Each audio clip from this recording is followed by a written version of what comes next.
ఓం గణేశాయ నమః. ధనుర్మాసం విశిష్టత.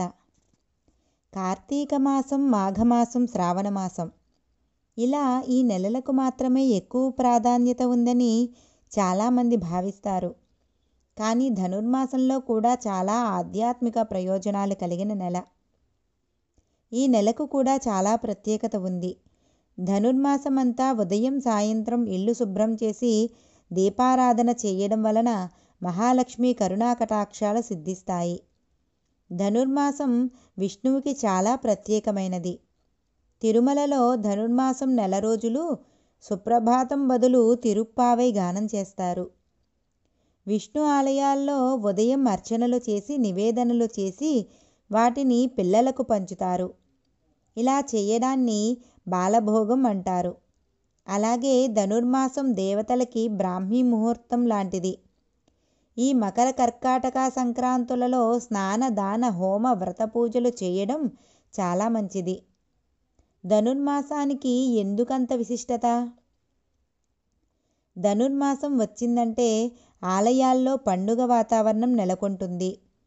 విష్ణుమూర్తికి ప్రీతికరమైన మాసం కావడం వలన వైష్ణవులు ధనుర్మాసం వ్రతం ఆచరిస్తారు. గోదాదేవి ధనుర్మాస వ్రతమంతా విష్ణువ్రతం చేపట్టి స్వామిని కీర్తించింది. సూర్యాలయాలు, విష్ణాలయాలు సందర్శించడం చాలా మంచిది. ధనుర్మాసం అంటే దివ్య ప్రార్థనకు అనువైన మాసమని అర్థం. ధనుర్మాసం తెలుగు సంస్కృతిలో ఒక భాగం. దేవాలయాల్లో ఆండాళమ్మ పూజ, తిరుప్పావై పఠనం, గోదా కళ్యాణం, ప్రసాదాలు మొదలైనవి ధనుర్మాసంలోనే నిర్వహిస్తారు. తిరుమలలో ధనుర్మాసం నెల రోజులు సుప్రభాతం బదులు తిరుప్పావై గానం, సహస్రనామార్చనలతో తులసీ దళాలకు బదులు బిల్వపత్రాలను ఉపయోగిస్తారు. ధనుర్మాసంలో ఉదయం సాయంత్రం దీపారాధన చేయడం వలన లక్ష్మీదేవి అనుగ్రహంతో పాటు దరిద్రం దూరమవుతుంది. ఈ నెలలో ప్రతిరోజు బ్రహ్మముహూర్తంలో పారాయణం చేసిన వారు దైవానుగ్రహానికి పాత్రులవుతారని ప్రతీతి. సాక్షాత్తు భూదేవి అవతారమైన ఆండాళ్ రచించిన దివ్య ప్రబంధమే తిరుప్పావై. ద్రవిడ భాషలో తిరు అనగా పవిత్రం, పావై అనగా వ్రతం అని అర్థం. వేదాలు ఉపనిషత్తుల సారమే తిరుప్పావై అని హిందూ పురాణాల్లో పేర్కొన్నారు.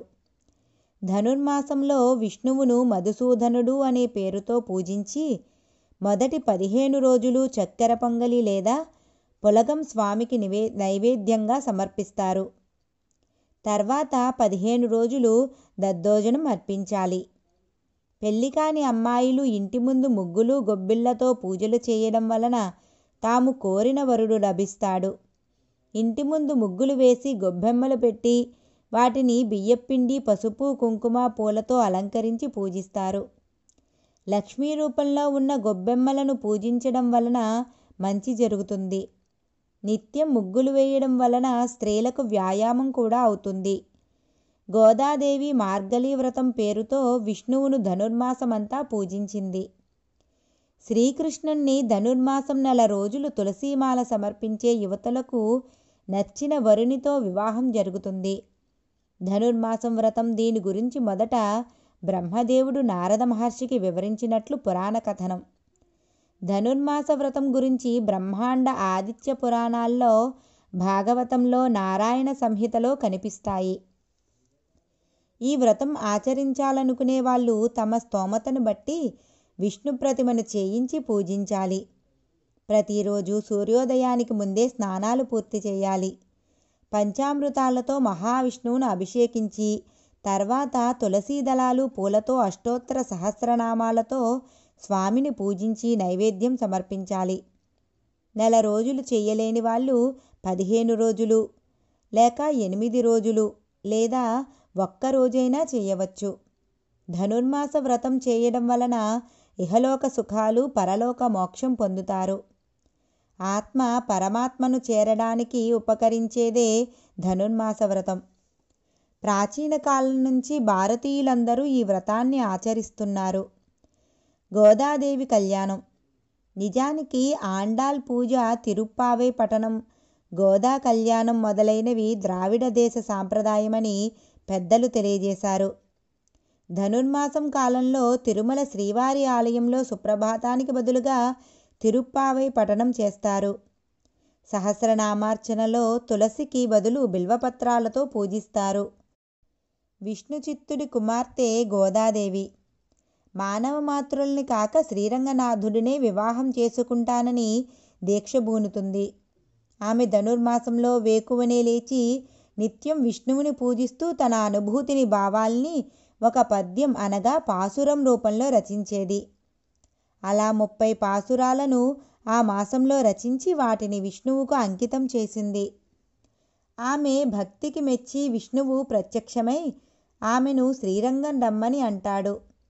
ఆమె ఈ విషయాన్ని తన తండ్రికి చెప్పడంతో ఆయన గోదాదేవిని తీసుకుని శ్రీరంగం చేరుకుంటాడు.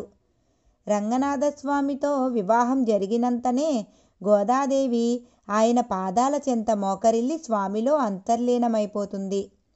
ధనుర్మాసంలో వివాహాలు జరిపించరు. ఎందుకంటే రవి ధనస్సు రాశిలోకి ప్రవేశించి మకరంలోకి వెళ్ళే సమయమే ధనుర్మాసం.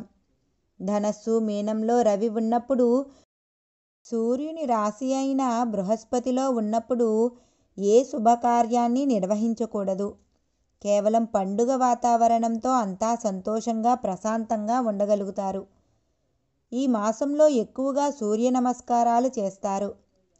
ఇంకా విష్ణుమూర్తిని నిత్యం వేకువనే పూజిస్తారు. ఇలా చేయటం శుభం.